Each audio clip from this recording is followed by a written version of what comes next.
మరియు యెహోవా మోషేకి ఇలాగ సెలవిచ్చెను, నీవు ఇశ్రాయేలీతో ఇట్లనుము, ఒకడు విశేషమైన మొక్కుబడి చేసిన యెడల నీవు నిర్ణయించిన వెల చొప్పున వారు యెహోవాకు దానిని చెల్లింపవలెను.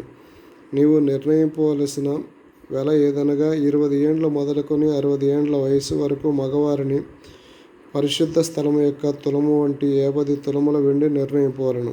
ఆడదానికి 30 తులములు నిర్ణయింపవలెను. 5 ఏండ్లు మొదలుకొని 20 ఏండ్ల లోపలి వయస్సు గల మగవానికి 20 తులముల వెలను, ఆడదానికి 10 తులముల వెలను నిర్ణయింపవలెను.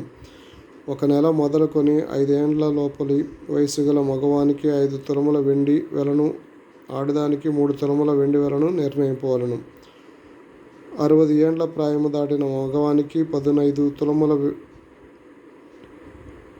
వెలను, ఆడదానికి 10 తులముల వెలను నిర్ణయింపవలెను. ఒకడు నీవు నిర్ణయించిన వెలను చెల్లింపలేనంత బీదవాడైన యెడల అతడు యాజకుని ఎదుట నిలవలెను. అప్పుడు యాజకుడు అతని వెలను నిర్ణయించెను. మ్రొక్కుకొనిన వాని కలిమి చొప్పున వానికి వెల నిర్ణయించవలెను. యెహోవాకు అర్పణముగా అర్పించు పశువులలో ప్రతి దానిని యెహోవాకు ప్రతిష్ఠితముగా ఎంచవలెను. అట్టి దానిని మార్చకూడదు. చెడ్డదానికి ప్రతిగా మంచిదానినైనను, మంచిదానికి ప్రతిగా చెడ్డదానినైనను, ఒకదానికి ప్రతిగా వేరొక దానిని ఇయ్యకూడదు. పశువుకు పశువును మార్చిన యెడల అది వానికి మారుగా వచ్చినదియు ప్రతిష్ఠితమగును. జనులు యెహోవాకు అర్పించకూడని అపవిత్ర జంతువులలో ఒక దానిని తెచ్చిన యెడల ఆ జంతువులు యాజకుని ఎదుట నిలవబెట్టవలెను.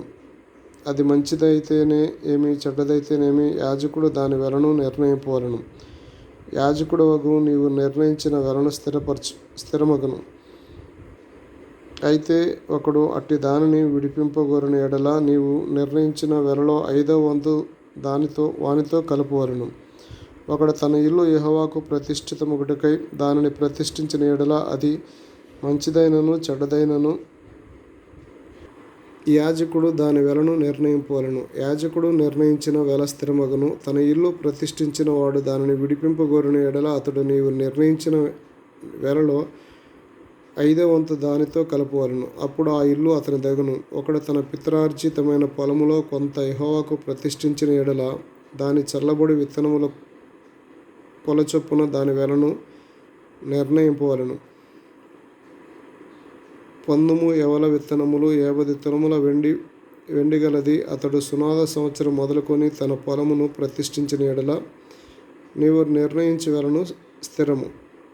సునాద సంవత్సరమైన తర్వాత ఒకడు తన పొలమును ప్రతిష్ఠించిన యెడల యాజకుడు మిగిలిన సంవత్సరముల లెక్క చొప్పున అనగా మరుసటి సునాద సంవత్సరం వరకు వానికి వెలను నిర్ణయింపవలెను.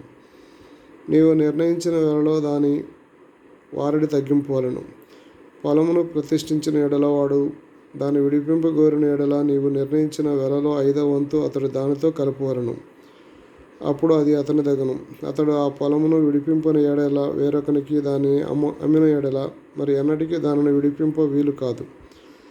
ఆ పొలము సునాద సంవత్సరమున విడుదల కాగా అది ప్రతిష్ఠించిన పొలం వలె యెహోవాకు ప్రతిష్ఠితమగును. ఆ స్వాస్థ్యము యాజకుని దగును.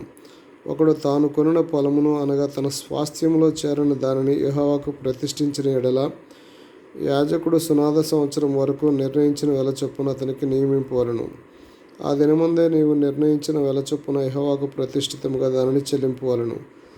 సునాద సంవత్సరమున ఆ భూమి ఎవని పిత్రార్జితమైనదో వానికి అనగా ఆ పొలమును అమ్మిన వానికి అది తిరిగి రావలెను.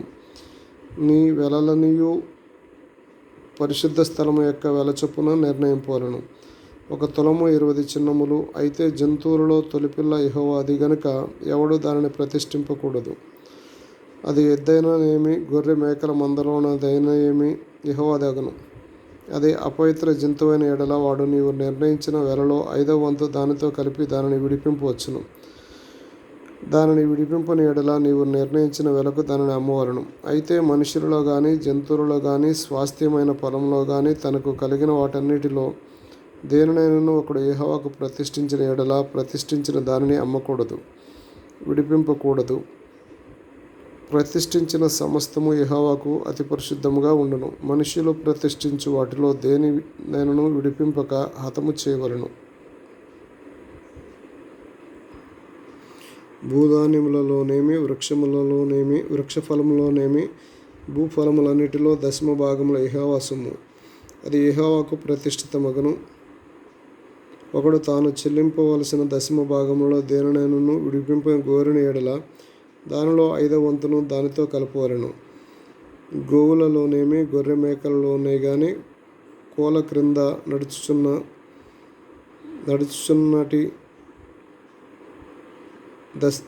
నడుచుచున్నటిలో 10వ ప్రతిష్ఠితమగును. అది మంచిదో చెడ్డదో పరిశోధింపకూడదు, దాన్ని మార్చకూడదు. దానిని మార్చిన ఎడల అది దానికి మారుగా ఇచ్చినదియు ప్రతిష్ఠితములగును. అట్టి దాన్ని విడిపింపకూడదని చెప్పుము. ఇవి యెహోవా సీనాయి కొండ మీద ఇశ్రాయేలీయుల కొరకు మోషేకు ఇచ్చిన ఆజ్ఞలు.